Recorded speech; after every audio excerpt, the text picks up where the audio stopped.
kind of cute. It's like, bro, we're at that age where I'm like, some of the boys are bringing their kids. Like, it's crazy, man. Yep. And it's What's been going on with you anyway, bro? not much, man. Album.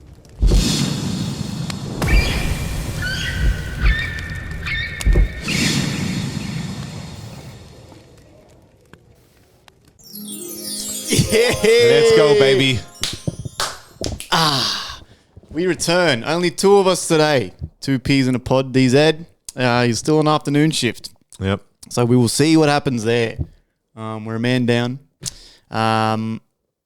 Joey, what's been happening? Because you've been work. Are you pumping again or you? I mean, we are, but I'm kind of like, I don't know, bro. I've just been feeling good this time of year. Like this time of year, just fucking pumping through everything. Productivity's through the roof. Yeah. And the jobs are just like getting done, right? So I don't know. I've been doing voluntary overtime here and there. You know what I mean? If I need to get some equipment on the way home from work, I'll add it to my time on work. You know what I mean? I need to get gear for the next day or whatever. But I've been having good days, man. The weather's been fucking bipolar as fuck. Yep. That's Australia. You know, one day it's 44 degrees and then it's raining. But I don't know, man. I've been feeling good. I've been training. I know that's the most boring topic in the world for someone to talk about, but I feel like this year I just wanted to keep more consistent with training and good work-life balance. You know. On the weekends, just kind of cruising. I did work on the Saturday, but it was just the morning, you know what I mean, and then had the rest of the day to just chill. But yeah, haven't really been doing much else, man. I'm just like waiting for this 3-month holiday that's in. So when are you leaving for that? Start of May, and we're coming back on the end of July. So I'll do a few filler episodes before then, so you don't, the fans can hear my voice for a few of those, a few episodes within those 3 months. But it's cool, man. And I know, and Tori's getting made redundant from a job which she wanted, and she's getting like a big payout. She was holding on for that payout, and she earned it. You know what I mean? 8 years at the one company. I feel like 8 years at one company. I know it's not. I know when it comes to businesses, this isn't ideal, and I get that. But it would be nice if everyone, if you serve more than 7 years. I know there's long service leave, there's long service and all that, but I feel like if you were to leave a company after that long, everyone should get get given a good payout, especially if you're a good worker. But you know what I mean? Doesn't she work at a bank? So a big bank or a small not bank? A bank. It's like they're like a broker. Brokerage. Aussie Home Loans. They were like under CBA. So Commonwealth Bank kind of is their umbrella company that funds them. But then they got bought out by Lendy, who offshores all their work to the Filipinos. So essentially that's why she's getting made redundant, because 3 filo workers, their wages are equivalent to 1 Aussie. So they can get 3 filos for the price of 1 Aussie. So, but it's good, man, because it times right. You know, her last day is 30th of April. She gets a good payout, and then we leave on the 5th of May, roughly. Ooh, so it's nice. she falls into that. You know what I mean? Very nice. And then we go to that 3-month trip. We come back, and then boom, 6 months till our wedding. We have my bucks, which I'm really keen for. By the way, really keen for the bucks. By the way, I want to talk to you about something, right? So my bucks list, I have 3 different friend groups. So I'm not going to say who, because I've had to basically, from each friend group, I've had to take half of each friend group and invite them to the Bucks, and I'm gonna have to break the news to some people that they can't come to the Bucks. But I'm going to have a month or 2 before the actual Bucks. I'm gonna have something at the log cabin, which is like, for those who don't know, it's like a local, what would you call it? Like a bar? It's not really a bar. It's like a family pub. Family pub. Yeah. I'll have something low key, have a few drinks and that. Low key, and I feel like it's good if you can't invite everyone, because, you have one friend group, right? So you don't have this stress. I was talking to the other day, and I was like, man, how do you deal with I know it seems like a first world issue, be like, oh, I have too many friends. But you know how certain friends, you're like, bro, I can't. You can't make everyone happy, right? You can't invite everyone and have 30 people at a Bucks. It's just too hard with numbers and doing shit. So I'm gonna have to tell people, which, by the way, at this age, I feel like there's a few people who I wasn't invited to their Bucks, but I'm not that type to get cut at someone not inviting me to their Bucks. You know what I mean? if it's like a numbers thing or whatever.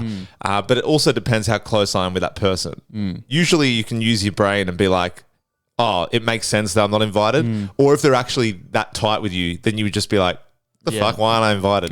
But it's just nothing personal. It's just like what I want. I want like a more intimate bucks. And there's still, with the cuts, there's still like 16 people, bro. Sheesh. And there was like 27, and then I had to make like 11 cuts. See, because you could also, if you wanted to keep everyone happy, you could just do like, look, these are the dates.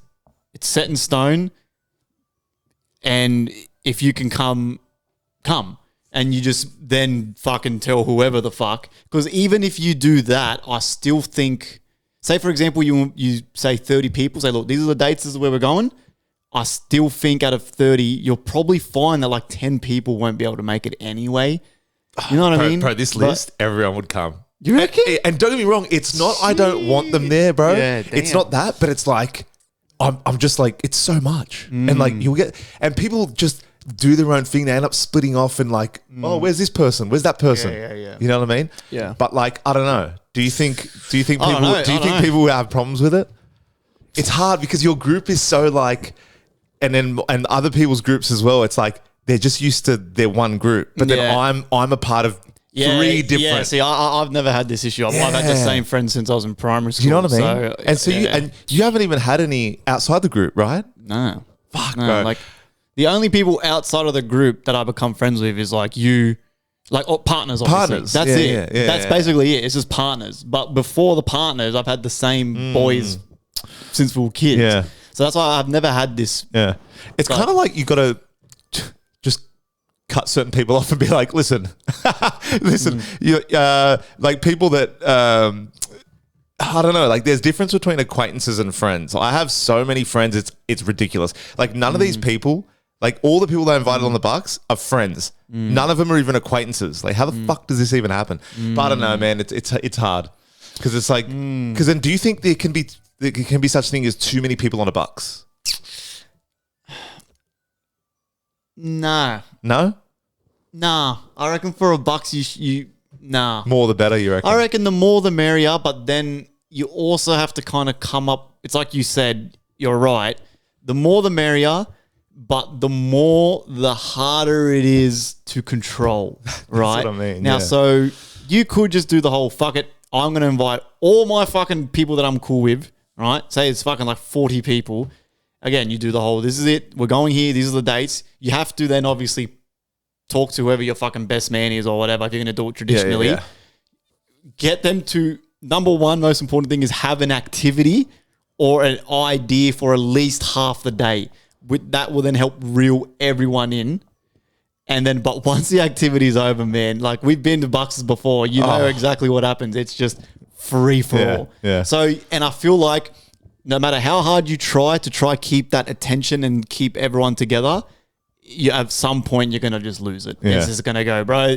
This cunt's gonna get too fried. He's gonna go for a walk to go get food with old mate, but then they get stuck down there. Then this guy goes to get a drink. You're talking about yourself, right? Yeah. Like you know, and everyone's just gonna start going around, and then you're not gonna be able to control it. But it's kind of like, but I see where you're coming from. But I've never had this issue, so I've always just had the same 20 something people that's invited, and it never changes. It's never changed for me. Yeah, because you've got. Because I think, how many people are at yours? Like 16, 17? Max. Yeah. I'm like 11 more. So imagine 11 more on top of what we had at yours. Fuck. Like already your Bucks seemed like it was capacity. So that I don't think you realize how much 27 people is. You're rocking up with a whole classroom. Remember in class back at primary school, and you have 30 students per class. You just come with like a class full of people like ready to fucking get litty lit. Yeah, you're right. It's a toughie, bro. It is tough. But in saying that too, like, is there some people that you just want to invite because you feel like you have to? You know what I'm saying? Like, is there people, like, say example, 30 people that you're like, no, they have to be there. Yeah, but then you're going, people I feel obligation. Certain people I feel obligated. So I'm like, because I'm a people pleaser. I hate letting people down. I don't have any problem with anyone, but I don't know. Like, I don't want anyone to think, oh, Joey doesn't actually like me that much. It's like, no, it's not that. Like, if it wasn't a numbers thing, right? If it wasn't a Do you know what I mean? But then some people will say, "Oh, who cares about numbers?" But do you know what I'm saying with practicality? Yeah. Look, like, it's hard, bro. But it's not. But like whoever is not making the cut, and we'll talk about this off air, right? But like whoever's not on the list, it's no problems with them. I have zero, nada. Yeah. Like I'm not inviting my brother-in-laws, not inviting my dad, obviously. I'm not inviting every group, all three groups. Half of them haven't made the cut, and it's like, but it's the ones that I'm not as close with naturally. Yeah. But it's not like a fuck you. It's just being realistic with the relationship. Do you know what I mean? Yeah. That's all it is. But some people are a bit immature with like. I hope people that don't take it the wrong way and be like, oh, well, fuck this guy, like whatever. Like, yeah. But because I don't know, have you not been invited to Buxes where you're like, oh, I thought I'd be invited, but you don't really, it rolls off your back. You just don't let it affect you like that. Yeah, well, do you know what I'm saying? Well, now that I think of it, I didn't get invited to half like the people's in the group's Bucks, but because, like I said, especially the boyfriends, they've got their own group of friends. Yes. So a lot of the time, they either make the decision, I'm just going to do a Bucks with my homies from school that I've known for 20 years, or some people do, maybe we do two. One day we go to log cabin with everyone, and then I go away with just a homie. So there's been a few, but same thing. I'm not the type of guy to go, oh my God, like fuck this guy, you're a piece of shit. Like I don't talk to him. Because it's not even like that. It's not like that. It's like, bro, whatever. Like I really don't care. But like, you know, I don't know. It's a tough one because I know there'd be people out there that deep down it burns them. And they're like, I can't believe I wasn't invited. Like, fuck you. Like, I know. You know what I mean? But it's a I've never had that issue because you've got us. Then you've got your school friends, and then you've got Bristow and all that group. Which they're also like a separate group in itself. Like, and I'm only inviting like 6 of those boys. Do you know what I'm saying? And like 4 of my schoolmates. Yeah. So it's kind of like, it's hard, man. But we move forward. You know, I tread the line, Iggy, with like wanting to please everyone else, or just doing at the end of the day, do what I want to do, and not overthink it because it's not deep. You know how like it's not that deep. You know that saying? It's literally not. But I'm just a people pleaser, so it kills me for anyone to miss out. Do you know what I mean? It kills me, but. I don't know. I'm just trust that I'll do the right thing, you know, and I trust that my friends in my life will see it the right way. And I mean, at the end of the day, I know in my heart that it's not malice or anything, so that I'm comfortable with it. Like if it was low key, like fuck this guy, I'd be a bit more like insecure about it. But I think because I'm just like, bro, literally, it's not like that. I feel like I'm just gonna have to. We'll talk more off air in terms of specifics, but But it just is. That's kind of where I'm at, or what I've been doing. I've been kind of trying to piece together the list and whatever. It's still ages away, bro. It's like I'm thinking about going next year, Australia Day, a long weekend. So like. The end of January 2027. So it's ages away, bro. Okay, it's ages. Hell you got ages. But I just thought, you know, I like to get the ball rolling on things, so get ahead of it, you know? Yeah, as long as you sit down, make the decision yourself and you think it's right, you know, you're not fucking, you know, because the hardest part too is getting other people's opinions.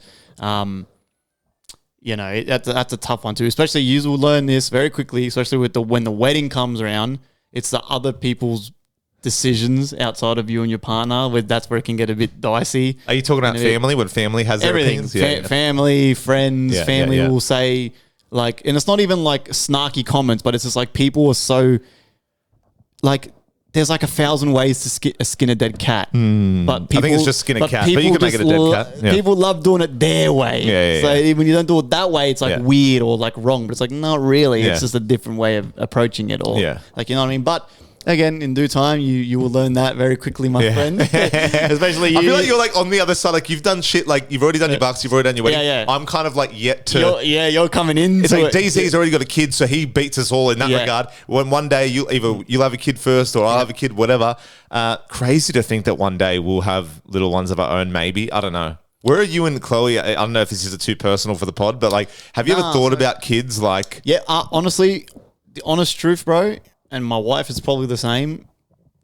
If we could afford it, I'd probably already have 2. One for sure, possibly 2. Yeah. But is it just the money, or is it like you don't want to give up your life right now because you feel a bit selfish, which isn't a bad thing. Like it's like it's a little bit of that because I'm, you know, you guys have been hearing this shit for firsthand for the past 4 years. I'm such an ambitious guy. Yeah.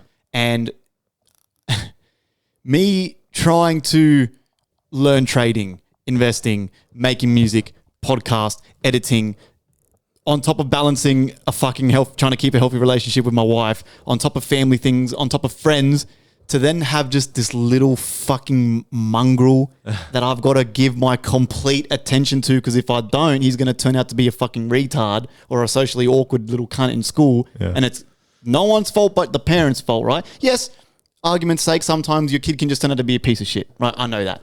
But generally, if you're not giving that complete effort to your kid, bro, and then people, like I said, you can let this thing fucking parent your kid for you. Yeah. But then people wonder why when your kid's 9 years old, it's fucking got autism, it's got ADHD. It's, he's not good in loud spaces or crowds, or he doesn't get along with all the other kids in school. I was like, dude, you're creating a fucking abomination of an antisocial behavior. Yeah. You know what I'm saying? Yeah. So, and shout out to DZ and his partner.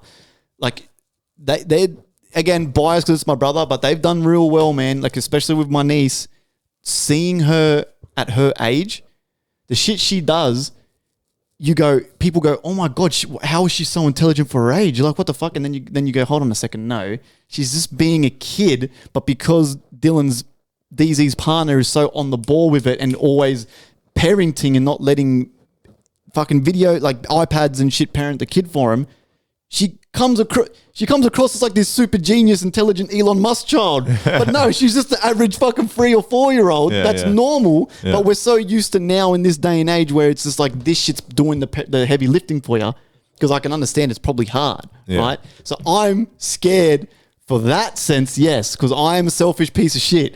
So I don't want to come home tired as fuck. I want to look at charts. Yeah. I want to make beats. I want to come here on Wednesday, Arvo, and record this shit. Yeah. I don't want to come home just yet. And the second I walk through the door, daddy, daddy, daddy, daddy, daddy. Yeah, and it's yeah. like, fuck, all right. Yeah, yeah. Oh, no trading. This PC is going to get rust. Yeah. This thing's going to go, I might as well sell it. Yeah, you know yeah. what I mean? And so I'm just not ready for that yet. Yeah. But then again, the other side of the coin is, You're never ready. People say you're never going to be ready. You just got to. but not just that, if I was better off financially, Yeah. then I could go, bro, I can afford this, and then I can come home and then I don't give a fuck about trading in the music and this, because I'm living good already. Yeah, So yeah. I can come home and sacrifice, hey, I'll hang out with the kid, parent, boom, Yeah. boom, boom. And then on the side, let my wife take care of it for a bit. Then I can look at the charts, get some chart time, or have a couple hours of music. Yeah. But it's not like that yet. You know what I'm saying? So we've had the conversation, man. I'm sure my wife probably agrees with everything I've said, but what about you guys? I feel like... Well, I mean, Tori's like 27 now, right? And she goes, "Oh, I could wait till I'm 30." And I'm like, "That's good with me." Like, I'm 31, and I'm like, bro, if I could easily wait to have a kid till I'm 34, 35, right? Like, it doesn't really bother me. Like, the whole, I think I let societal pressures get the best of me in saying, like, oh, like, you know, people be like, "Oh, you're 31, like, you don't have babies, or when are you getting married?" I'm like, "Oh, we're engaged. Oh, when's the wedding?" So I'm like, you know, ticking that box off. But then as soon as you get married, I feel like the whole kids thing, the question comes, it's just like, it's not even a thing. Like, it's so annoying when people just go, they don't mean to be annoying, but it's really annoying when they think that the number one thing you want to do is have a kid. Yeah. Which I feel like a lot of people identify themselves with being, most of the time it's the women, because, you know, they maybe don't have other goals or this and that, and they just like, they think, oh, I've always just wanted to be a mum. And it's like, I think that's kind of sad. Yeah, bro. I think that's kind of sad, man. Thank you. I feel like you need to find your purpose before, or even some people find it after the children,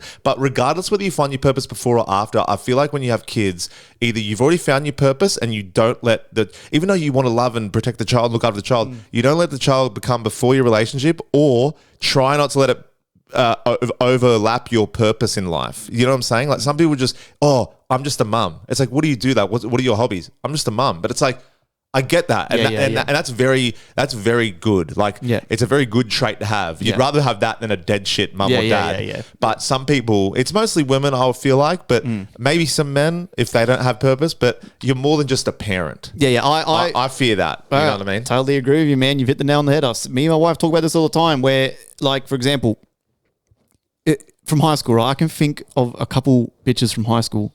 These motherfuckers, they're like 29. They've got like 6 kids.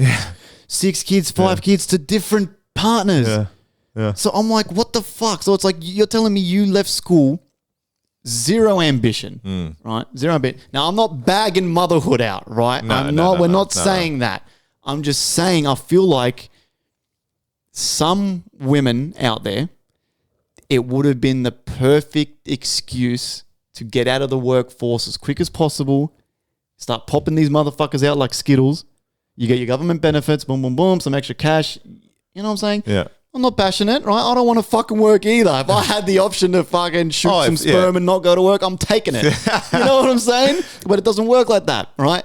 So I always have this conversation with my wife. I'm like, man, like, is there no hobby? Like, you don't even want to travel? And it's crazy because I do believe that stay-at-home mum would be harder than actually working, right? Yeah, it's like a job. It's a job, yeah. You know, I'm not saying it's easy, but what I'm saying is, you're right. There is a percentage, right? It might not be high or whatever, but there is a percentage of women that maybe subconsciously or knowingly do this, but they do it for the benefits, or they just go, "Oh yeah, like that's what I do now," and you know, the husband just keeps working and or whatever. But there are a lot of people, maybe obviously, that don't mean to have kids. Like, how many kids? Like, we might be mistakes. Like, as in, like, was our parents like when you were younger? Did you think your parents definitely planned for your conception?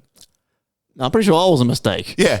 I'm pretty sure, no, I think... I feel like most of us probably are. You know, like your dad and mum just got real horny and they just started fucking and they're like, oh shit. I mean, I guess, like, we'll have a baby. Sweet. Yeah. So, but back in the day, you think that everyone's planned. Yeah. But like, I don't know, man. There's a certain amount of people out there like that, and so be it, whatever. But I just feel like it's so important when you have a kid, not to lose your relationship with your partner. Yeah. Which I've always feared. Like, I always wonder...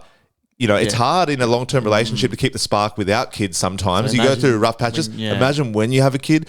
But it also would make the love deeper and so much more respect for women. Like, obviously, we respect women on this podcast, but I've heard, you hear DZ talk about it. I hear my brother-in-laws talk about it. Mr. Meagley. Shout out to Meagley. He's now also a father. He goes, man, you have a newfound respect for women because you watch what they go through during childbirth. Bro. Their bodies is crazy, unbelievable. Yeah. It's almost like a video game. Like, imagine if we had to do you know if we had to give birth, it would come out of our dick holes? And my cock would rupture. like it would just look like fucking... Like a sock. Like a wizard sleeve, just fucking blowing in the wind. Like crazy. And we couldn't do it, bro. Like, nah, fuck that. I've always wanted, they have this contraction device that, like, you put these pads on your stomach and they can simulate contractions. And there's a bunch of guys in this video, they put the pads on their like sternum, like their lower, where your appendix are. And they turn the level up and it simulates what it's like to have contractions. And the guys are just like, full freaking out. Like, we should try it on this podcast. That'd be funny as fuck. Fucking oath. But yeah, so I don't know, man. A lot of respect for women for doing that shit. But yeah, for me, with kids, the long-rounded answer to this is, for us, I can wait a little bit. I just don't want to give in to the societal pressure. And I think, if anything, the people that really sit there and think about how much it takes, like, it takes a tribe to raise a kid, right? Like, it takes a fucking village to raise a child. So I think the more you think about that and think about it deep and hard, I feel like the more better of a parent you're going to be. Like, some people just go, yeah, fuck it, I have a kid. And it's what? And even they work it out somehow. Yeah. So I think the fact that we are actually stopping, taking a minute and going, listen, before I do that, when I do have a kid, I want to make sure I can give it everything. Yeah, 100%. You know, I mean, some people don't even give a fuck. Yeah, but I agree. There's definitely some, there's a couple, maybe just one major aspect in my life I really want to get fucking sorted before. Have you ever thought? Have you ever thought of a route where you don't have kids and you and Chloe are just the fun uncles and aunts, the fun uncle and aunt, and then you just like you live your life just traveling, doing what you want, no fucking screaming baby in the third aisle of Woolies, and they've just fucking thrown a fucking a lolly across and hit a shop fucking person, and you're just like, oh fuck, and then like when I see kids flipping out in public, I go, yuck. No way. I'm never doing that, right? But when I'm in public and I just see kids spazzing out and they do that high-pitched scream. And then when I get so angry at, first of all, it's so toxic getting angry at a child that doesn't, that are too young to they're too young to express their emotions properly, but they don't know how to process it, right? It still pisses me off. And here I am going, grow up. Like, shut up. So that, and I'm like, wait. And then I really reflect and I go, does that mean I'm too immature to have kids? But it's they all say it's different when they're your own. It's different when it's your own. It's like something that also pisses me off. Pisses me off. I don't want to hear that biased shit. But do you wonder if it's true? Like, one day will we go, They were all right. Of course. It's like when your parents told you, enjoy school, it's the best years of your life. And you were like, no, it's not. Yeah, yeah. But then when you look back, you're like, it was. Yeah. I don't know. I don't know. I just feel like... So can you see yourself not having kids, or are you like, nah, we will have kids? No, we definitely will. We definitely will have kids. Because it'll be lonely when you get older, right? And there's no one sitting around your table but you and Chloe, and Yeah.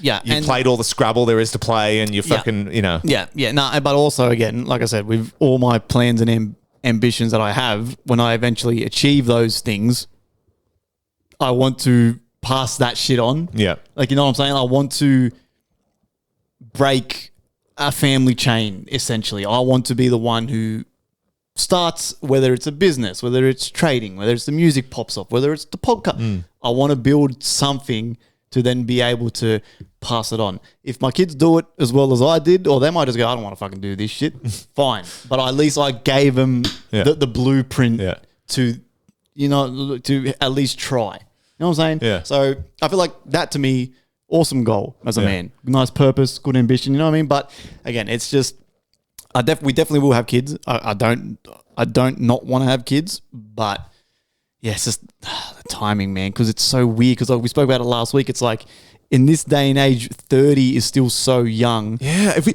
live till 85. Yes, but back in the day, to our parents, 30 was old. And 20 was like, oh my God, we got to start having kids and shit now. Yeah. But now it's 30. And then makes you wonder, when we have kids or grandkids, is it going to be 40? Yeah. All of a sudden, you've got fucking 80-year-old fucking mummies walking around and they've got 10-year-old kids and shit. Like, you know what I mean? Yeah. So it's, like Robert De Niro having a kid at 81 or 82 or whatever. You know, you just... Crazy. Yeah. That is so crazy, bro, having a kid at 80. Can you imagine having a kid around when you're 81 or whatever? That'd be fun. Like, when you're 90, so when you're 90, in a wheelchair, the kid's like 10, you're dying roughly around then. Like, if you make it that long. It's fucking, man, bit of a weird one.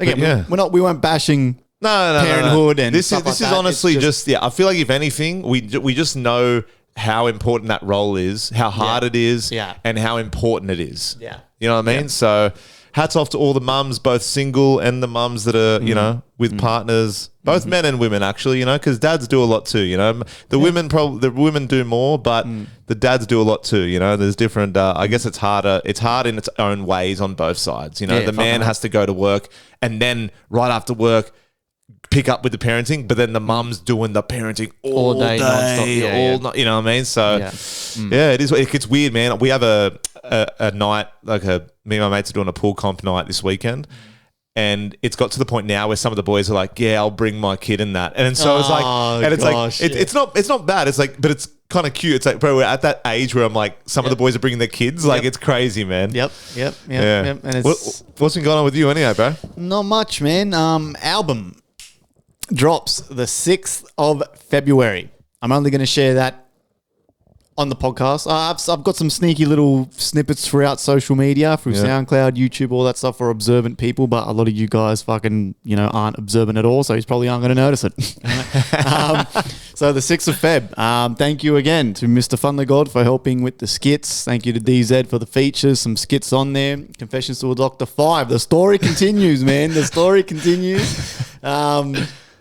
And that shit's fun, man. The skits and stuff. It's just, that's what makes it so fun for me. Because if I'm just doing the mixing and mastering and shit, it can get so tedious, man. Oh yeah. So tedious. So when we do the skits and shit, it's like It breaks it up. It breaks it up. It makes it fun for me. I'm like, yeah, this is funny. I'm just editing it. I'm just like laughing and shit. I'm like, this is great, man. So I'm super excited for that. But other than that, man, just cruising. Has work been all right? No. Yeah, it's been chill, man. We're picking up slowly now. I just kind of feel like you, man. I'm feeling good this year. Yeah. I've got some really nice feelings, especially with stuff other than like the podcast and the music and stuff. There's just some things that are starting to line up for me that are looking real good. But it's just a matter of, do I take the opportunity now? Or do I just be like everyone else and just be a normie and go, I'm going to sit on my couch? Do you care to divulge in that info, or no? Maybe you talk off air. I'll talk a bit more off air. Yeah, I don't like. I like to keep a bit of a mystery. I like to brag and show off, but not too early. I feel like as well. Yeah, I feel like it's better not sharing with a lot of people all your goals, because then they kind of hold you to that. And not everything works out. I'm not saying that it's not going to work out for you. But I've been guilty of oversharing. Then when that doesn't happen, like I'm the guy that once upon a time I started a carnivore diet. And I put it on Facebook, like, yeah, carnivore. And then about 2 weeks in, people were like, oh, how? No, 2 weeks in, people messaged me and they're like, oh, how's the carnivore diet going? I've just started. I was like, oh, I stopped that like a week ago. Like, I lasted a week. But I'm like, bro, if you're going to make any changes in your life, I swear it's easier and better to just head down, fucking go do your goals first, and then just do it in silence. And then all of a sudden, you're in this mansion or maybe you got a nice car and people are like, oh, Iggy, what have you been doing? Like, oh, I've been doing this for the last 3 years. Rather than like boasting about it. So I've kind of taken that advice on board lately. But how was the carnivore diet? Was that expensive or what? Yes, bro. I was having steak and eggs. $1,100 a week. And I'll tell you what's the most stupid thing. Don't listen to Joe Rogan because whatever. I love that cunt. He's an idiot. He's an idiot. Like he's so rich now that his life is so unrelatable. Like he's like, guys, you should all get on carnivore. But it's like, yeah, I'm not getting Scotch fillets every fucking morning with eggs and shit. My shit was all weird. My shit was like black. I was like, my digestion was fucked. But then I didn't do it long enough to really see the actual benefits. But also, bro, if you want a cheap, grocery shop, don't do carnivore. Like carnivore's so expensive, bro. Like I was adding in vegetables, like pure. It wasn't pure carnivore. It was like carnivore based. Okay. So I had like vegetables, like greens and all that fruit. But it was just like no carbs essentially, and it was fucked, bro. I love my Frangos. You know, I'm realistic with myself, and I'm like, because I go through a lot of fads. Like I tried jujitsu for like a month and a half, and I was like, all right, I'm a jujitsu guy now. And then a month and a half in, I was sick of getting tapped out, so I was like, yeah, I'm done with this.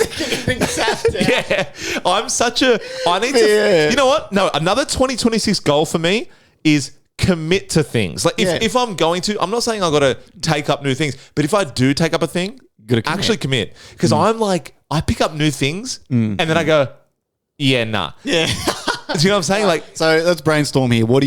What's something you highly enjoy that you think you could pick up this year? It's got to be something. I don't know why, but I've always just wanted to do like some kind of like jiu-jitsu. I could do like boxing, but not boxing as in like I'm a pussy, right? I don't know how to throw a punch. I don't know. I feel like if I was to box someone, I'd do this. My head would go back. But I feel like I want to stick to try something else that's not just gym related. Do you know what I'm saying? Yeah. Get out of the gym. Out of the gym and do something else. And just be like, whether that's jiu-jitsu, which is pretty, because I was all right. Well, the thing is, I was getting tapped every lesson, right? But I'd make it kind of hard for them. But the thing is, you're always going to be shit at the start. I just didn't commit because I was, my ego got hurt. Like there were smaller guys like your size were strangling me. And I was like, what the fuck? And so I got the shits. But whether it's that or that, I reckon do something outside the gym, right? Even whether that's fucking golf, whether that's like something archery. I reckon take up something. Not archery, pottery. Fuck archery. No. Bowling. Fishing. Imagine bowling. Mate, you become a professional bowler. Get the gloves and everything. Yeah, you're hitting like strikes almost every. I get a shirt made, like Thunder God. Yeah. Thunder God. I don't know what it is, but I need to find out something like a hobby outside because I don't know, man. Like I don't really have a hobby. Like I go to the gym, I work, I do the. I really want to. This year's 26th goal, 2026, is find a hobby and commit to it. Try commit to it. That's not the gym. Like I'll still go gym, like whatever, but the gym isn't a hobby, bro. For all those people that say gym is your hobby, you don't have a hobby. Yeah, I agree. You know? And I know it's hard to get a hobby. Like I find the time to do this, and this is my hobby. Podcasting is a hobby, but I think we all have the time for a hobby. It's just about trying to make that time. Because isn't it good to like kind of stimulate your brain? And you have hobbies. You have music. We have this. You know, you have a hobby. Yeah. I don't know how much time you can possibly fit more into another hobby, but I think I can. I don't have music. You have music, podcasting, trading. Even though you want to make a living off that, that's time you put into other things. Yeah. I can find time for something else. Yeah. 100%. I mean, because do you have commitment issues with shit like that or no? Like no. I was talking about mine. You really see through what you pick up, brother. If I pick something and my brain's onto it, yeah, that's like I'm going to master that thing. Yeah. Right? That's no ifs or buts. Yeah. It's just not a matter of if, it's just when. Yeah, right? true. Music, same thing. I preach about it all the time. Yeah. I couldn't stop thinking on how people make music. It got to the point where it was consuming my brain so much. I literally called my mum one day and I said, Mum, fuck this. I'm signing up for a music course. I can't handle it anymore. I need to see how it's done. And she just went, oh, okay, great. Good luck. That's it. That's it. She just gave me like the thumbs up, you know, because I was only like fucking maybe 18, 19 at the time. Yeah. No, when I studied, maybe even younger, like 17 maybe. And she gave me the green light. So I did got the student hex debt thing. Oh, man. Went to UWS, TAFE, Yeah. signed up. Next thing you know, I'm fucking sitting there next to these fucking sweaty fucking band nerds, and I'm sitting there on Monday Arvo going, fuck, I'm actually here. Shit. I was like, well, all right, well, now I'm here. Let's get it rolling. You know what I mean? So now I'm fucking, you know, I can make fucking music, very happy with where I'm at. The next one is the trading. Same thing. I discovered this. I'm going to my 4th year trading now, right? Same thing. It's just, I couldn't get it out of my head. I can't get it. Even now, it's all I think about. It's now just trading music podcast. Yeah. Trading music podcast. And then obviously your wife, friends, family. I'm not including that for now. Trading podcast music. That's it. It's just on this. In terms of hobbies, cycle. Yeah. So same thing. I just dove head first into this shit, man. Like I don't even know how much I've spent on this shit now. Courses, fucking Discord groups, mentorships, Skype calls, fucking Zoom calls, Discord calls. My wife can attest to all this shit, man. Yeah. Like, you know what I mean? Like, it's just... Without getting into the intricacies of trading, how is that going in terms of... Because I know with being persistent with something, you're naturally going to get better with it, right? So I know every now and then I think of like, oh, fuck, he's still trading, man. Like, that's just time. That's just reps. Repetition. Are you still using a demo account? No. Mad. No, I'm like literally doing amazing. Yeah, mad. But, and this is what I'm talking about that I don't want to get too much into. We can talk about it off air, but it's what's everyone's goal? Fucking not having to work. If that's not your goal, then I don't know what the fuck your shit is happening. Yeah, you can climb a corporate ladder if you want. You can do this. 80% of us normal people, we want freedom. Yeah. Freedom of time, right? If I want to travel with my wife to fucking Indonesia for fuck knows why, let's go. Yeah. I don't want to put in leave and save for it for 3 years. And if I get my little Excel spreadsheet, if I save $200 a week and then fucking this, I don't want to do that shit, man. I'm a fucking grown ass man. If I want to go fucking sit at the beach with a fucking leaf on my cock for 4 hours of the day, I want to go do that. I don't want to go to work, right? Most of us are like this, correct? Yeah. Okay. So I'm trying to slowly get it to the point where I can slowly start easing out of that life. And the trading funds my life, like mine and my wife's life, and we can start, you know. But I said it's a slow process. It doesn't happen. You don't just, like I said, the intricacies are that's the thing that's shit about trading is that there's so much bullshit on the internet, which is something I also want to get into in the future as well, is teaching this shit for very cheap. I'm talking like $10 a week type vibe. Because I once paid my first mentor. He was charging me like $480 like a month. Holy shit. That's what I'm saying, bro. It's I get it and I don't, because it's like, yes, I get it. I'm the one that worked hard, busted my ass, crying myself to sleep, wasted thousands upon thousands of dollars trying to learn this skill. And then when I finally do, I deserve now my cut of the pie. I get that. But it's also like, if you're making that much money trading, do you really need to be charging Billy Bob, who's struggling at work, $400 a month? Yeah. And you might get more people come to you because it's cheap. So you might get more people. You know what I mean? Cheaper rate. This is how I am though as a person. I'm like I love money, man. Yeah. It's my favorite topic ever. Yeah. But I'm also like, you know what I mean? I act like a piece of shit on camera, but deep down I'm not. You know what I mean? I don't like seeing. I don't want to. If I was the reason some fucking poor kid is in high school and all he's got in his savings is $600, and I'm charging $500, give me $600, bro. I'll make you profitable in 2 weeks. Come on, man. Come on. I have a conscience. You know what I'm saying? Yeah. So that's something that I also want to get into again, it takes time. And this is what we were just talking about, is if you don't dive head first into this shit and stick to it, Yeah. it's never going to happen, bro. You can chop and change all these fucking hobbies, all these stuff you want, but you got to find that thing you enjoy. And the truth is that I don't even really enjoy trading that much, but out of everything I've done in my life, out of all the studying I've done and everything, trading is the most realistic thing that us as normies can learn that can give you financial freedom.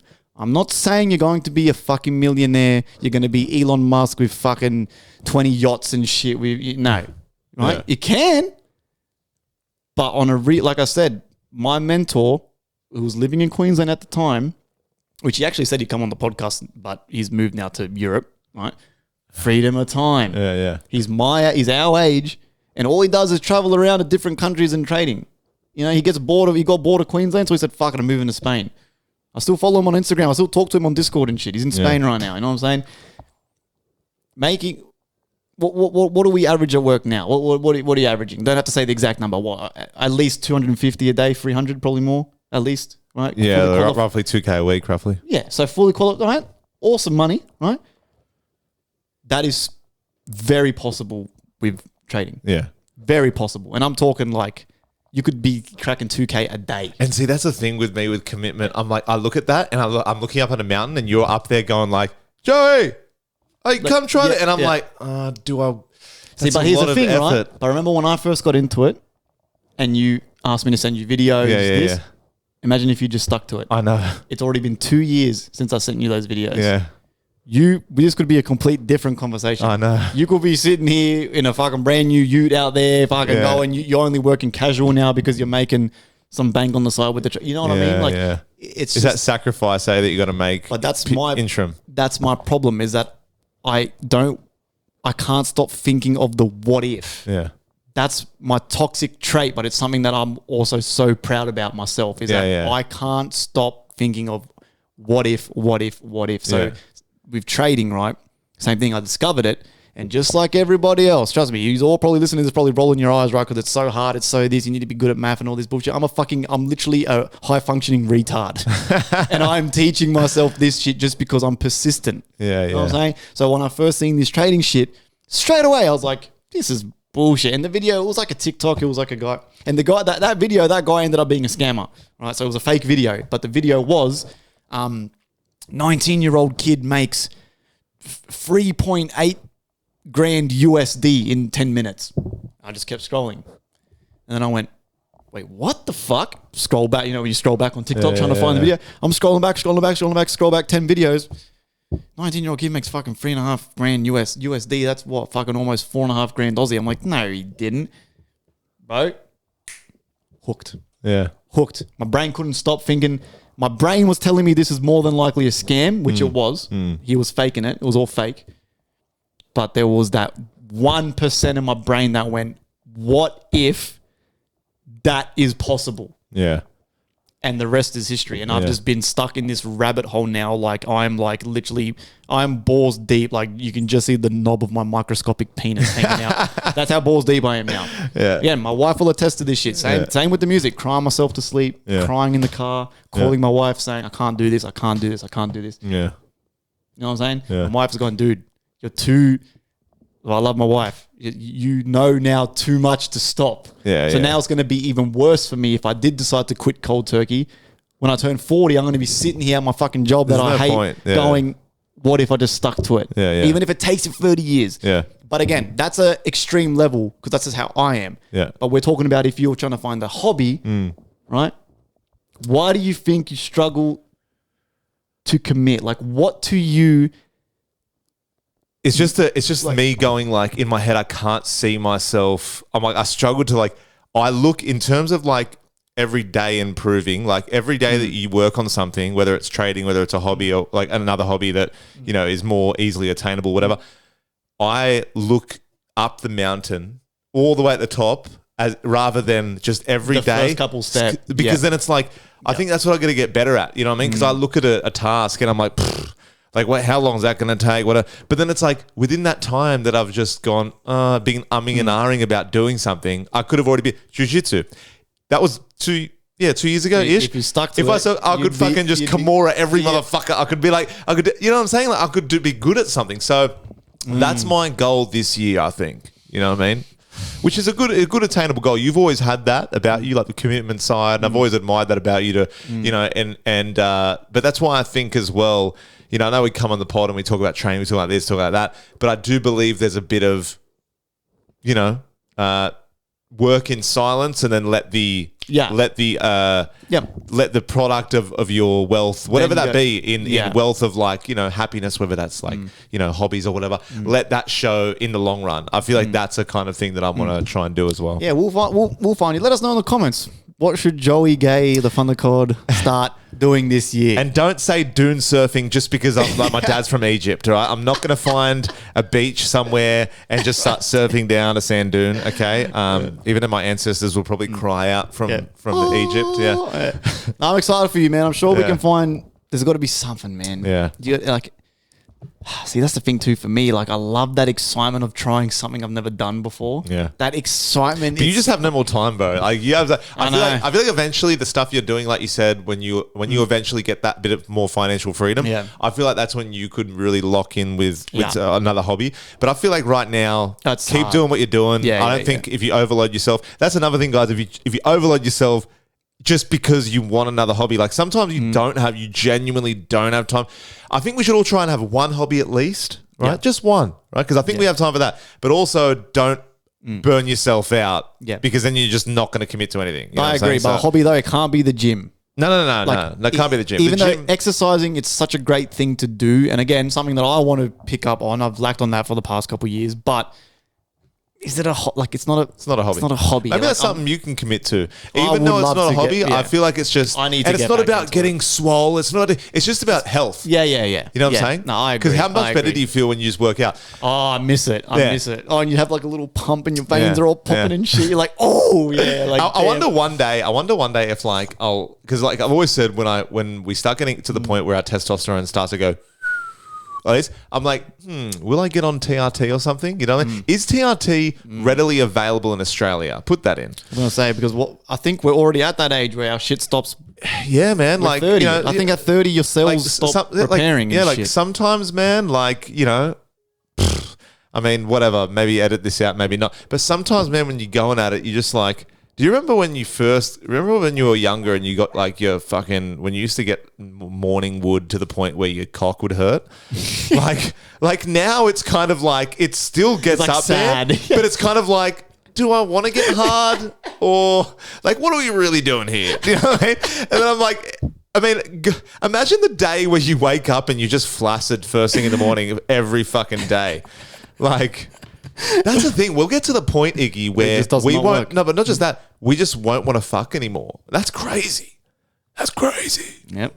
You know, and that's another reason why you should find more hobbies. Because having sex, even though it feels amazing, and it's not a hobby. Unless you're a porn star. Well, that's a job. What's it called? TRT. So it's testosterone replacement therapy. So it's still steroids, but it's more.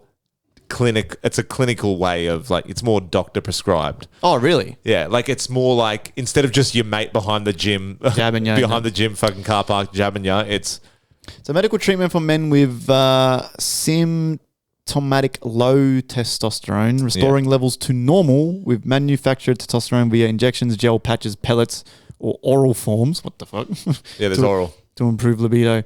So what, like the tablet. The hot nurse sucks you off or something? No, not oral oral as in like you take it orally, not okay. I was like, what the fuck? A nurse is just sucking you off. That's a fucking weird one. Steroids are actually in my mouth. You walk in, I'm here for my sock off, and it's the old man. He's like, oh my god, like, no. You've been going to the wrong doctor the whole time. It's not even a test. It requires ongoing monitoring for risks like prostate issues, sleep apnea, red blood cell count changes.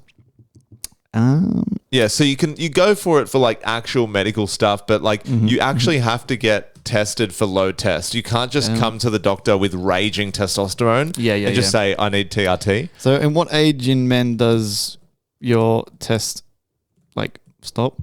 working, I guess. Stop. I don't know if it.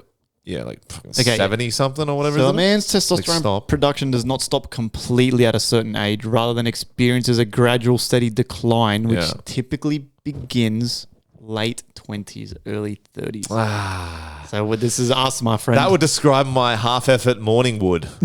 Yeah. So your sad little wood. Yeah. It's like the timber that's been left out in the rain overnight. You know, it's still hard, but it's it's a bit. not. Yeah, it's gonna eventually fucking make the house fall down. It hasn't got that hyperflexion to it. You know what I mean? What age in men do your cells stop regen? So this is where your body starts to die. So they don't completely stop regenerating, but the rate of regeneration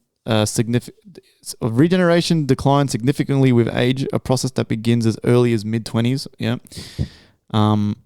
and becomes more pronounced in middle and old age. I mean, don't get me wrong, I don't feel like I'm nowhere near doing this, but I'm talking about when I'm really when I'm working out and I'm constantly sore. Yeah. And that's another thing. I think working out really does improve your test levels, I feel like. But, you know, eating well, like this, yada, yada. But I feel like when I get to that age where, you know, I'm really fucking struggling and maybe one day, you know, it's hopefully by then, though, they're a bit less strict on TRT in Australia. I know in America they do it, but I think they make it harder for you to get it here. So what is the most like legal steroid you can take? Like, is there anything you can take that doesn't have the gnarly side effects on your heart, or no? No, all steroids, like, they're going to technically affect your heart, but it's not, I don't know, man, it's hard because I don't believe that the correct use of steroids does really put heaps of strain on your heart. I feel like if your test is, obviously if you're an 18-year-old and you're jabbing Tren and all this shit, and you're taking high amounts, okay, bodybuilding, like bodybuilders now, the average death is like 47 years old or something, right? But that's because they're fucking they're loading up, they're not doing it right in terms of like what a normal human should take. But I feel like if you have low test already and you're just taking a little bit to get it up to normal, what's considered normal or optimal, and you're using it correctly, like not really overdoing it, I don't think personally it would have a huge effect on your heart. I think it's when you start taking growth hormones and stuff that really increases the size of your organs. Like if you take human growth hormone, that literally increases the size of your organs, like your heart, like all your organs here. And if you have cancer in your family, it's not really advised to take human growth hormone because that can increase your cancer cells. You know what I mean? So it can trigger cancer cells that could obviously fucking give you cancer, whether that's benign or... Of course, this is the most fucking stupid answer ever. It says, steroids are safe only when prescribed by a doctor for medical reasons. Well, of course they're going to fucking say that. So I mean, it is kind of better because they do give you regular blood tests where if you take steroids from your mate just jabbing you in the ass in the fucking car park behind the gym... not that I've done that, but you know, you're not really doing any blood tests or checkups. I would feel a bit more comfortable if, even though I know how to jab myself, I've done it before, but you know, I probably would jab myself again. But I would want to go to a doctor regularly for blood tests and do it properly. To keep it, keep an eye on your shit. I definitely didn't do it properly. Steroids left my nuts looking a bit smaller than they usually were. So that's one of the things that steroids left me with, smaller nuts. Makes your cock look bigger, but yeah. Fair enough. But yeah, so that's that. But who knows, man? I feel good now, but maybe in the long run I'll end up getting on it. But who knows? Maybe if I got kids, I couldn't give a fuck. Yeah. I'm just like, bro, I'm in a comfortable relationship. We're happy. Yeah. You know what I mean? Yeah. I think I'll only take it if I'm really struggling. I'm always in pain. Yeah. I think if I need to do it, you know, I'm not going to do it for aesthetic reasons. Like back when I was younger, I did it for aesthetic. I wanted to just. I went to like stereo or like I went to fucking like was it DEF CON and I was like, I'm gonna get shredded. Yeah, you know, I went on a full shred for DEF CON and I was like, I'm gonna be shredded. I took all this gear and I had my shirt off the whole day. And I was like, in my head, I was so up myself. I was like, everyone knows how fucking good I look. And then I was like, bro, no one gives a shit. No one's looking, Like, everyone's off their head. But that's that main character syndrome that people get. Like, some people think that they're too important for their own good, you know? Fucking funny as fuck. This brings us to the very first news corner, not including the special. Welcome. first. Only believe what we say.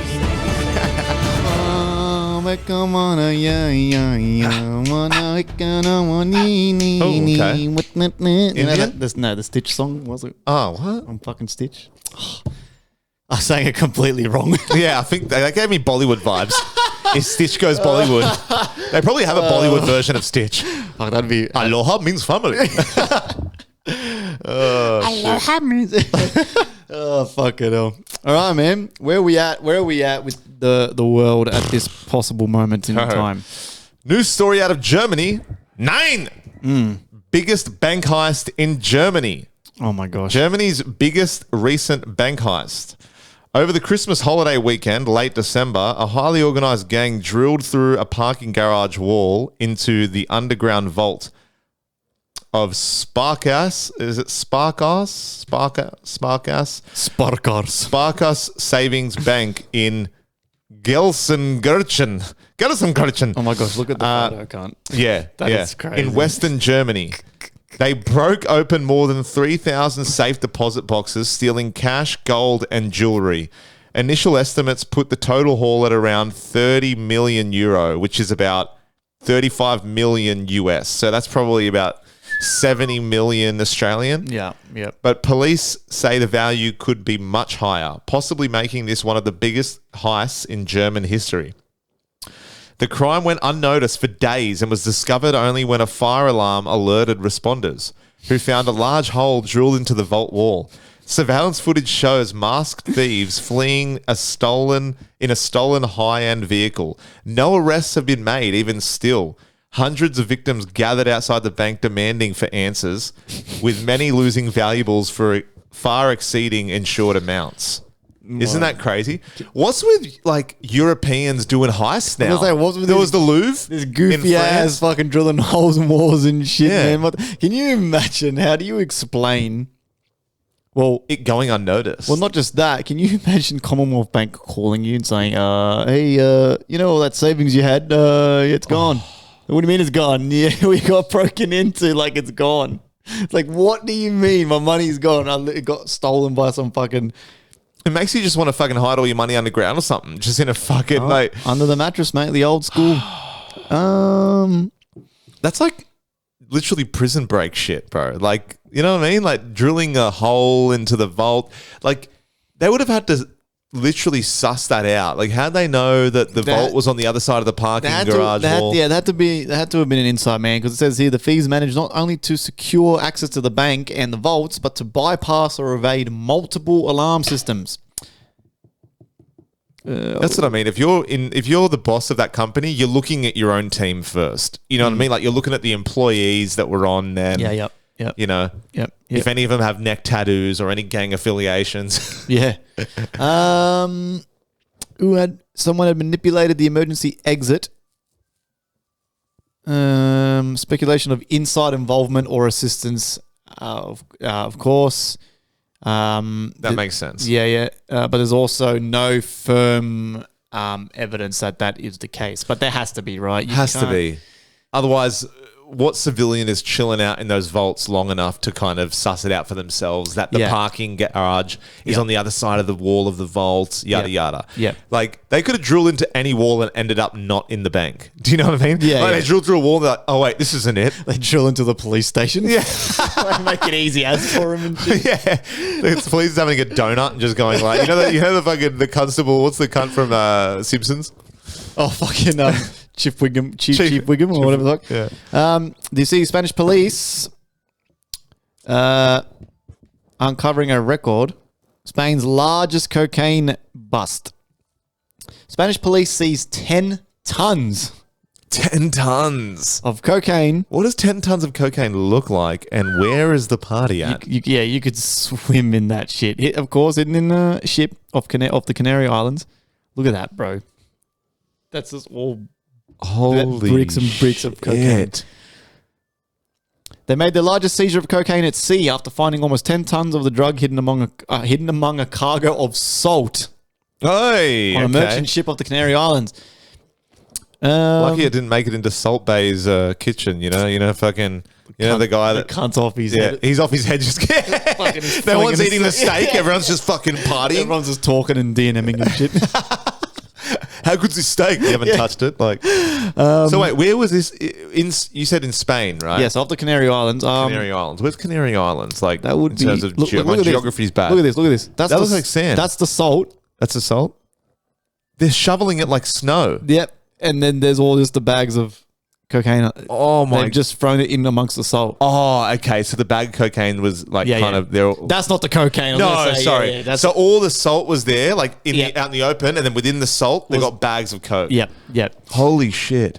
Of course, the operation was nicknamed White Tide. It was carried out in collaboration with Brazilian Federal Police, the US Drug Enforcement Administration, and the UK's National Crime Agency, along with French and Portuguese authorities.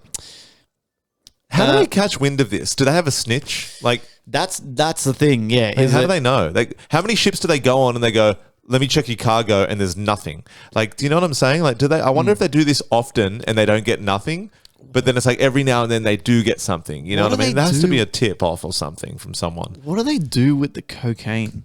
Sure, bro. I would like to think. Their cops having the craziest party ever. I reckon. Some's getting pocketed. Some's for getting sure. pocketed. Yeah. But I reckon how much of that do you think is sold, like the cops, not the cops themselves, but the government or something?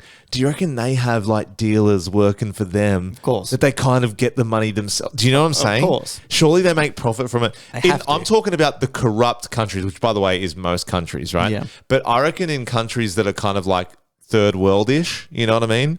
I don't know. I find it hard to land on a certain country, right? Who would you think top of the list would be doing some corrupt shit with the drugs that they seize? Right, like a random ass country like Albania or some shit. Yeah. Those kinds of countries. Do you not think like America's doing that shit, or do you think their of course corruption? they are. Of course they are, but we all know they're corrupt. But Yeah, I true. mean, like the ones that we don't that really fly under the radar will Yeah. be like Croatia, Yeah. like Sweden. No, Sweden I think is usually pretty well behaved Yeah. that you know of. They're probably countries that we don't even expect that Yeah. do it. They're just like, oh hey, Yeah. just like the fucking African fucking mayor or whatever the fuck is like, corruption is only bad if I am not involved. Like, he's just straight admitting it, like that they're all corrupt as fuck. So it's the internet claims that seized cocaine gets destroyed in a safe and environmental manner, usually by incineration. usually by snorting it ourselves. Yeah. Incineration up the nose, of the fucking chief commissioner of fucking Belgium or whatever the fuck it is. We test it ourselves to see if it's real. Oh, apparently there's another version called encapsulation, which specifically for large quantities of cocaine, it becomes mixed with cement and sand, What a waste. turned into blocks, and then used for like... So your house could be built off cocaine mixed Wow. cement. Please, everyone, don't start knocking the bricks out of your home, right? This is just... I'm just Try reading... sniff them to on see the- how much is cocaine. People are sniffing the bricks. Junkies are just punching out holes in their walls and Yeah. shit. Yeah, well, interesting. Yeah, and let me just have a quick map of the Canary Islands. Map of... Yeah, because I know with the recent seizing of the Venezuelan president, they were saying that Venezuela is, responsible for a lot of the drugs coming in, which I think obviously Mexico really is, but Spain now, whereabouts does it say Canary Islands? Because this could obviously be, this shipment could have been heading anywhere. You know what I mean? And I wonder if they can know the route in which this ship was headed. It'd be hard if they caught it right at the base of its. So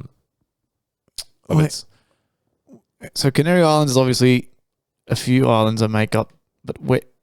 I'm trying to see how far off the coast of, because it's Spain. It's counted as Spain, Yeah. but just how far off the main island. Wait, hold on. The Canary Islands are quite far from the mainland, located about 1,000 to 1,400 kilometers in the Atlantic Ocean. Closer to the coast of Africa than Europe, requiring flights or long ferries for travel. So about one. So it's still quite a Shit. So fuck, they were really trying to find this ship. It's not like they were like just, they kind of voyaged after this ship, you know? Wow. So apparently travel time, direct flights from Spain to the Canary Islands can take a few hours, while ferries can take up to 30 hours. Holy shit. I thought it was so they must have got a tip off or something, Yeah. bro, that this ship had something on it. Yeah. Well, man, if you, I guess if you're lucky enough to get that kind of salt, you'll be awake for a few days. Speaking of fucking Venezuela, did you see the apparent report of one of the soldiers that survived? What he said? Yeah.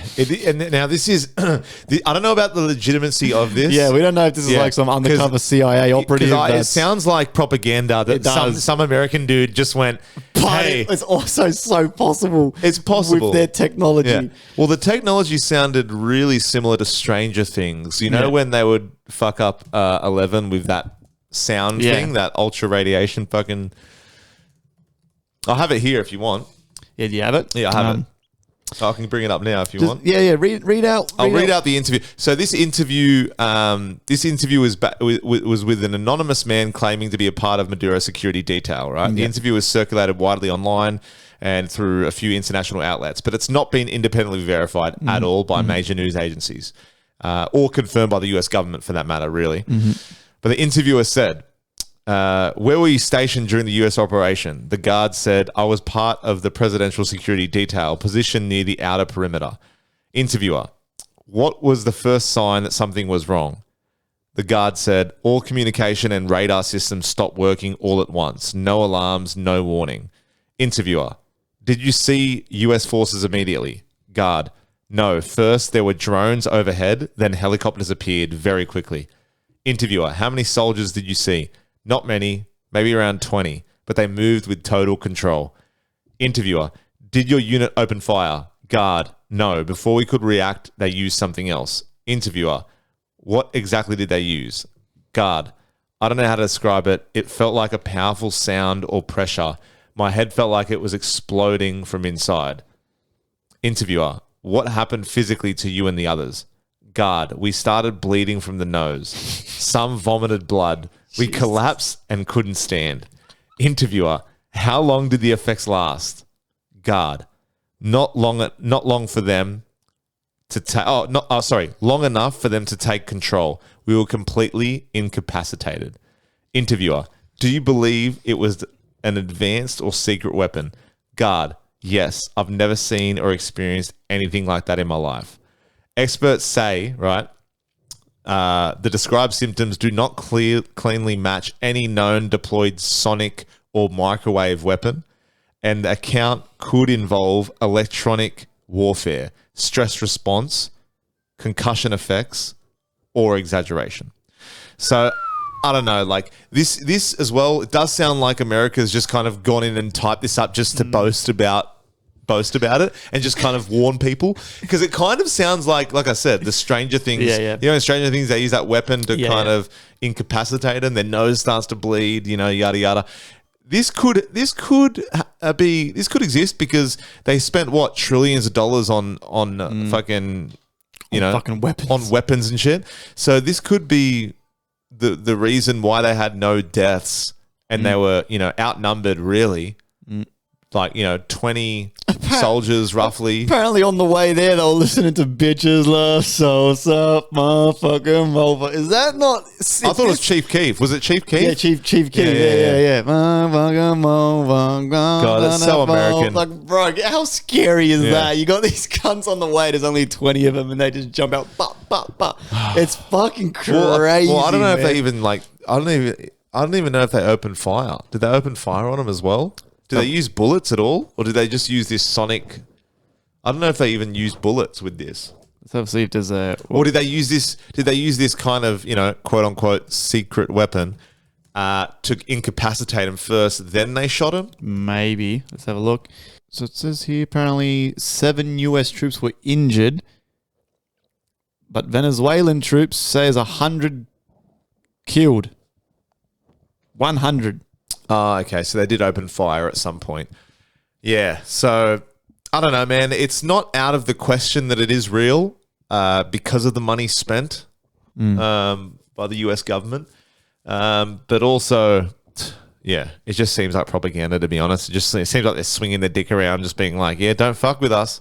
Fuck You know what I'm yeah, saying? like, if it's true, it's Don't fuck with fucking us. scary Yeah. shit. I think man. Trump posted something like, he posted a picture of himself. He posted it. When I say he, I don't know if he's got someone posting it for him, but he posted a picture of himself and he's like acting Venezuelan president or whatever. And it's just a photo. It's just a photo of him. Yeah. He's a fucking Fucking peanut, hell, right? yeah.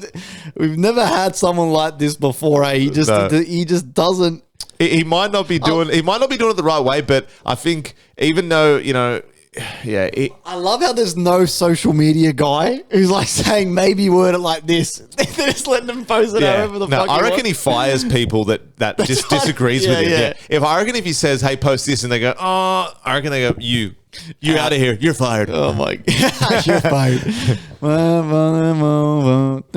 I think was Australia the hottest place in the world during our little heat wave. Was it really? Yeah.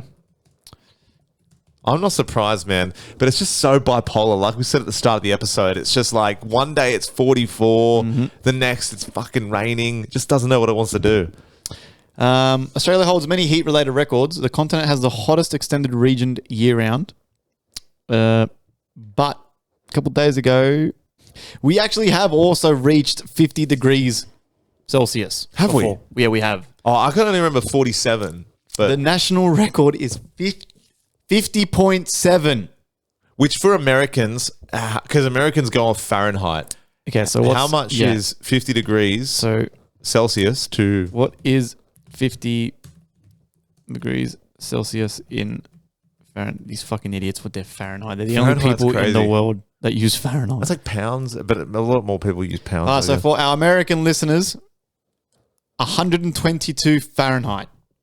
That's what we've gotten here in this country. You cunts would pass out. Yeah. You guys would literally pass away. It's funny seeing English people come here and they're like dying in the heat. And don't get me wrong, it is a struggle, but we're just used to it. Like every year, it's funny. Every year people go, "Oh my god, we're getting a heat wave," and it's like, no, but we are. But that's every year. Yeah. Like every year we get this. You know what I mean? Around this time of year. We're built different, and like we still got to work and shit. It's like, that's how with their shirts on. Like And just some people you got to wear long sleeves, long pants, everything. Yep. Crazy.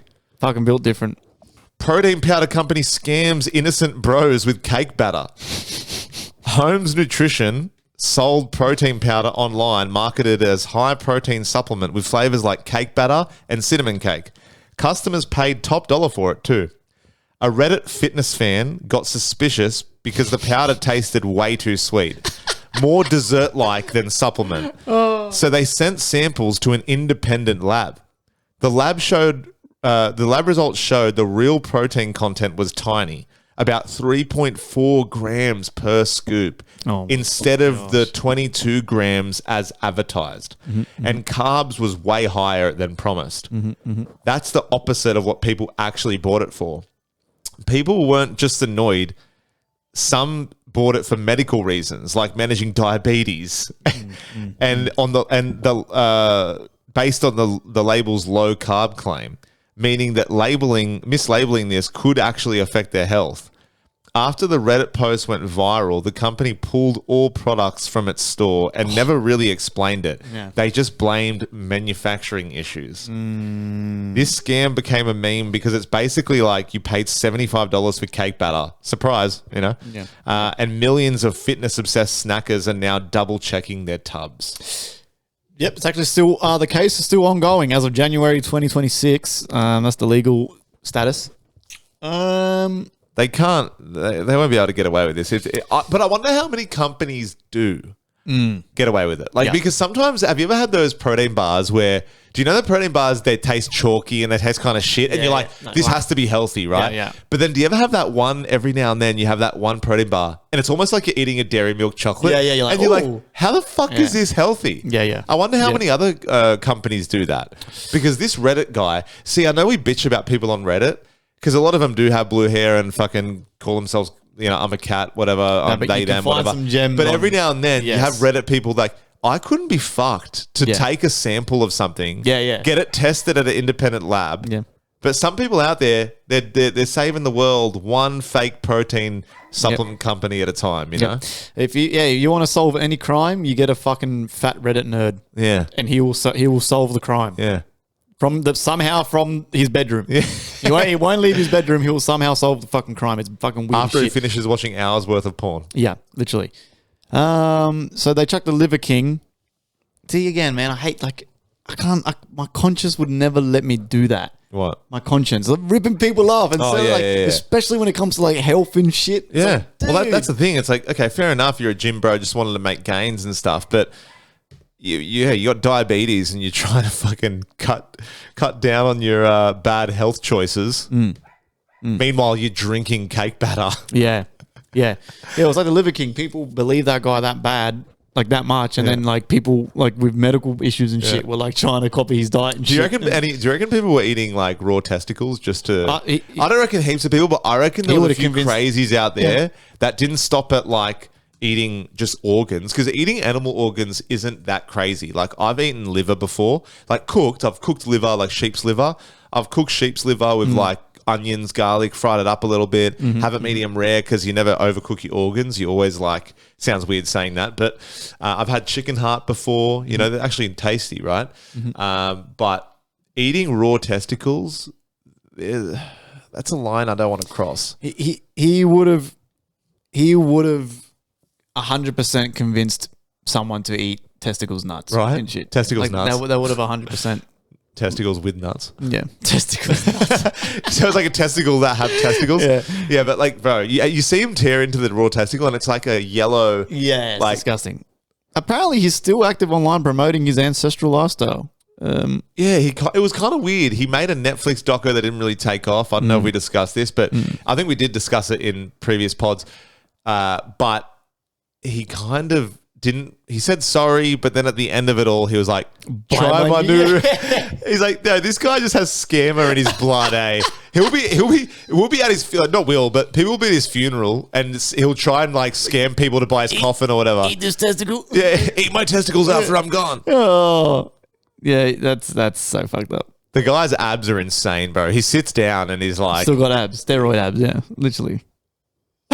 The cunt's jacked. The cunt's purple. And he's like, he's eating like, I seen this video, he's eating fish eggs and he's eating all this other crazy shit. Like, first of all, no one eats like that. He sits down with a 5-course meal in front of him. Like, everyone eats that. Like a Viking. Yeah, but he's throwing it in his mouth and bits are getting caught on his beard. And I'm like, bro, what's going on, man? Full Viking fucking lifestyle. He needs help. Well, that might be it for me. The only thing I had was obviously the protests in Iran, which again, it's fucking kind of hard to tell what's happening over there. People were fucking dying. Apparently the police or something are shooting people. But and then deaths. Yeah, the police are shooting people from rooftops. Yeah, I think the death toll is like 40 something so far. No, this is now saying 2,000 people dead. More than 2,000. But then again, yeah, you don't know what's true. It's hard. You don't know. Like it's. Depends. Yeah, I heard 40 something, but it might be wrong. Regardless, 40 something in a protest is still huge. 2,000 is fucking crazy. Yeah. 2,000 is like fucking genocide almost.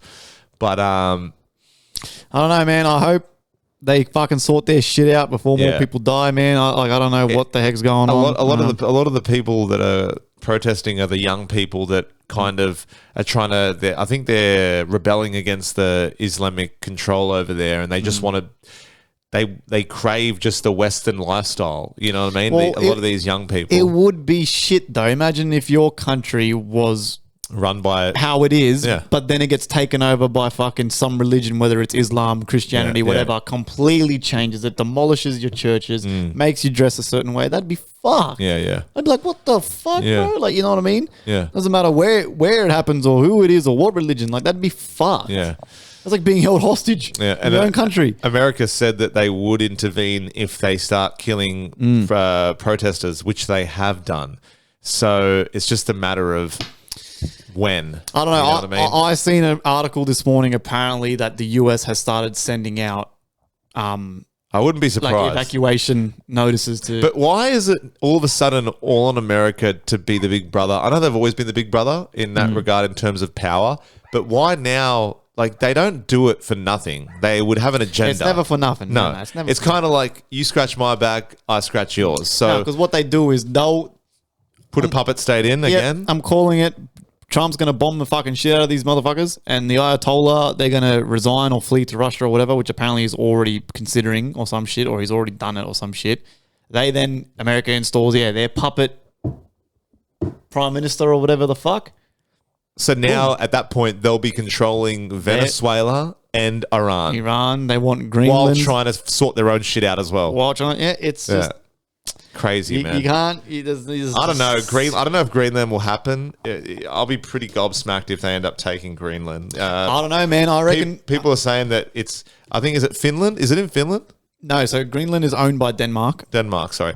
They're saying that it's not for sale. It's not for sale, but the problem is, because over the years, the Arctic ice has been melting, obviously due to the globe heating up slowly and stuff, just very slowly over the years.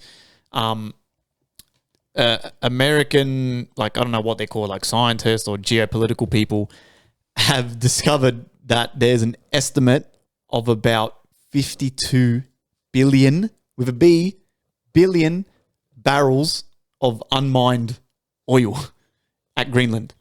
And that's why Russia and China are trying to get buddy-buddy with Greenland as well. They're all trying to put bids in and shit. And that's why Trump is now all of a sudden freaking out going, no, we need Greenland, we can't have Russia take them. So again, they've just seized Venezuelan oil. Greenland's sitting on a bunch of shit. Everyone's just worried about another country getting the upper hand, bro. Yep. Oil means so much. Who would have thought it's black gold. It's black gold. Yeah. Who would have thought? Ready? So important globally. I watched a really, really good mini video on YouTube on the whole Greenland situation. It explained it really fucking well as to why. Do you remember what it's called? No, I liked it on YouTube though. I can send a screenshot in the group put chat. a screenshot in the group chat. It only goes for 12 minutes, but it explains really well. And he explains why America, China, and Russia are trying to fight for. So America's put a bid in since World War II for Greenland, but then it kind of died off, and then now all of a sudden everyone's gone, wait a second, these cunts are sitting on 52 billion barrels of oil. Shit, you know what I mean? Oil is globally crucial because it's the primary fuel for most transportation, cars, planes, and ships. We know that. Vital feedstock for countless products like plastics, fertilizers, medicines, powering industries, and modern life. Transportation backbone, over 90% of the energy for global transport, gasoline, diesel, jet fuel, comes from oil.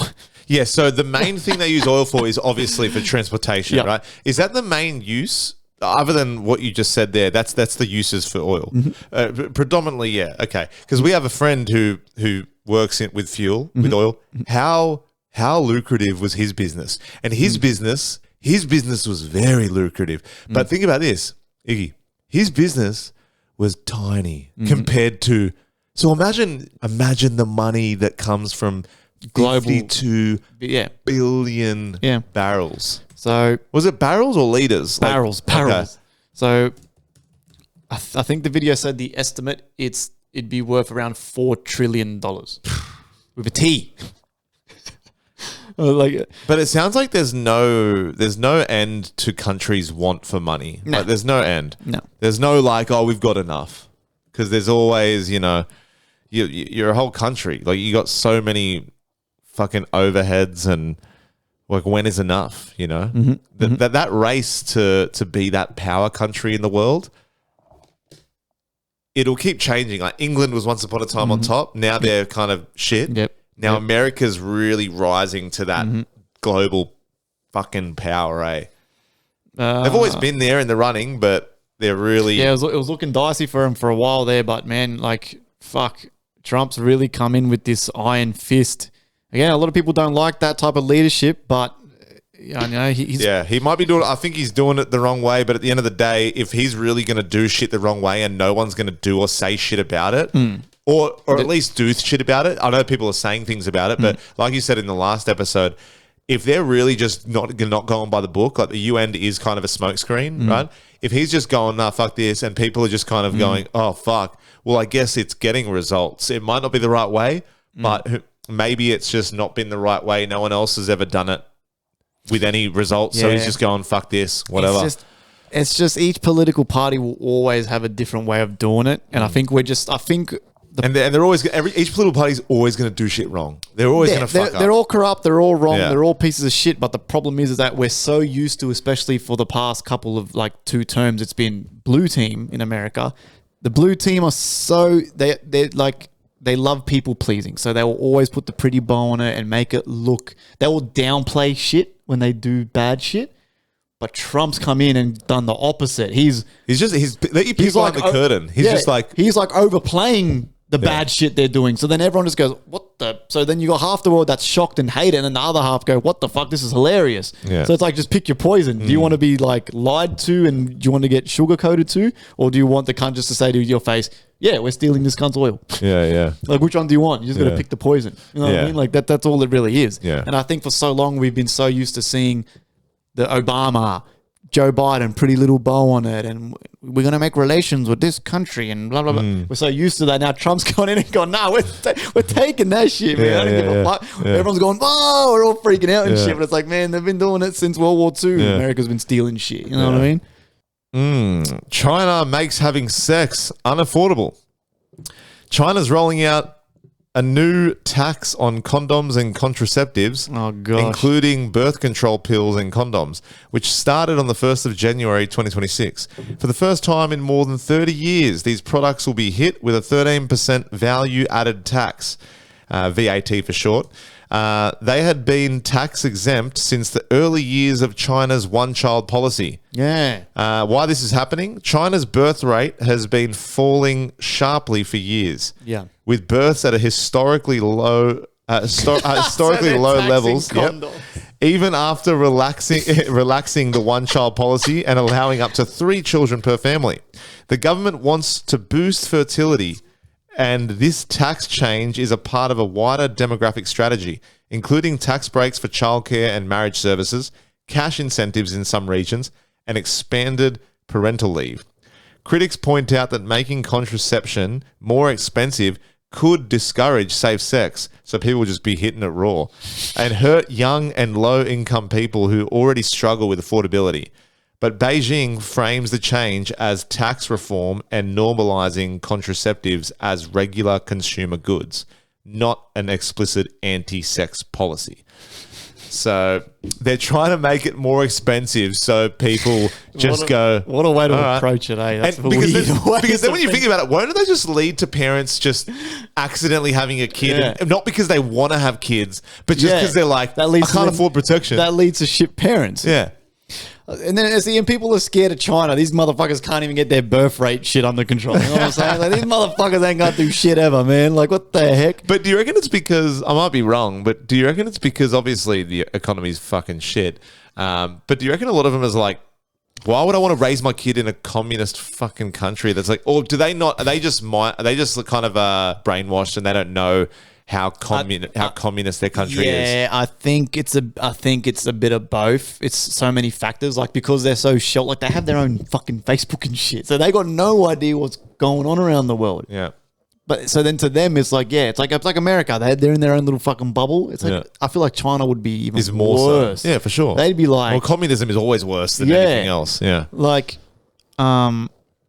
yeah, US and China couldn't be any more different. Like they're the two extremes in terms of freedom and nothing. Yeah, like nothing. Yeah. But China, man, there's some cities you see like they're amazing. Oh no, they're no, like yeah. So like, if it's one thing we've learned on this podcast, communism is good for infrastructure. Because all their money just goes into that, and everything else is just everyone's poor, but they got cool buildings. They fucking. They just mask they build it up. bridges in like fucking 2 days and shit. Like, yeah, look at this. Like, never mind the poverty and never mind the fucking, no one having kids. But look at that brand new bridge. Like fireworks and shit. All their drone fireworks that they do. Fucking poor Xi fucking Ming's eating fucking noodles for the 7th night in a row. Fucking, 15% tax. Effective date was January 1st, 2026. And the reason is called carrot and stick approach by the government to encourage more births as China faces severe demographic crises. By carrot means stick your carrot in a coochie. Carrot and stick. I like what they've called it. Yeah. Karatan stickle. Stickle. You fucky fuck, okay? Condom too much. But I don't know if it'll work. And if it does work, it'll probably end up just being because people don't want to pay for condoms and they just end up having kids. But it's hard, man, because you don't want to force people to feel like they have to have kids. Yeah. We full circle back to, kids, right? We're full But we've circling done back that to like kids. 7 times. Like, come on, man. 7 episodes. You're forcing like people that don't really have their ducks in a row, right? To have kids. To have kids because they're already living in fucking squalor, or they're poor, and they're just now this tax hit on condoms. Like, I don't know, man. I don't think it's good for them. Will I think it lead to more births? Possibly, but maybe not for the right reasons, Well, This isn't just going to make people all of a sudden ready for kids, yeah. Well, what is China's birth rate? Wow, yeah, it's very low. Wait, what does this mean? So around 6.7 per 1,000 people in 2024, continuing a multi-year decline with a total fertility rate. Children per women near 1, well below the replacement level of 2.1, leading to a negative population growth as deaths outnumber births. I think I don't understand any of that. So what does it mean by 6.7 per 1,000? So there's only 6 kids being born per 1,000 people?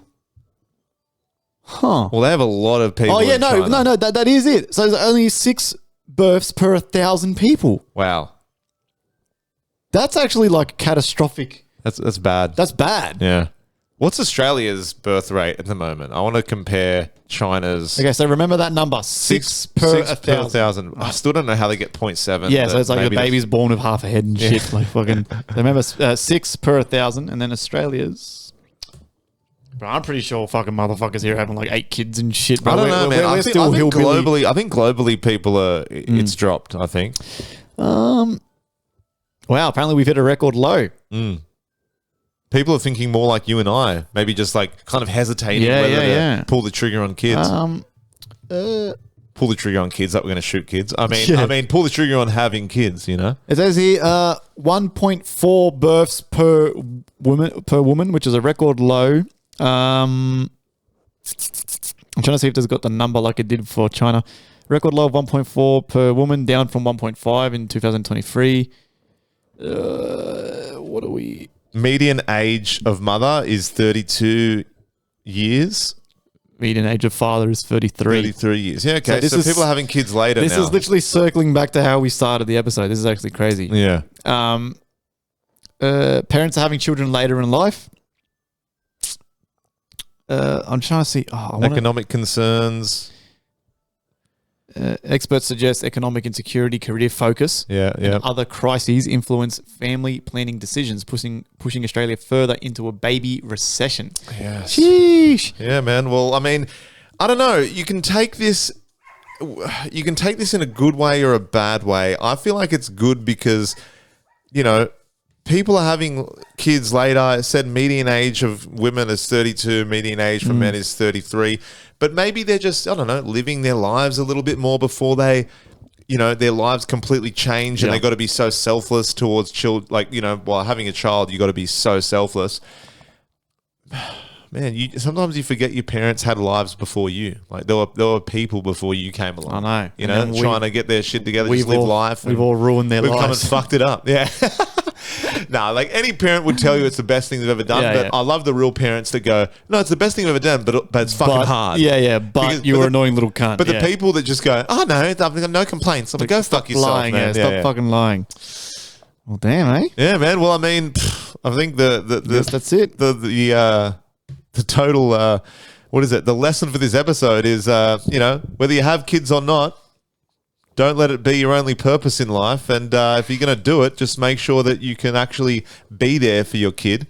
I take back everything. I am the greatest thing that's happened to my mother. Look at that. Yeah, nice. Yeah. So we're talking about kids and Iggy's. That's how you know Iggy's not ready for kids. He's focusing on his biceps when we're talking about kids. Yeah, fuck kids, man. I am a kid. Don't actually fuck kids. But, I didn't mean to lie that. No Jeffrey Epstein. Yeah.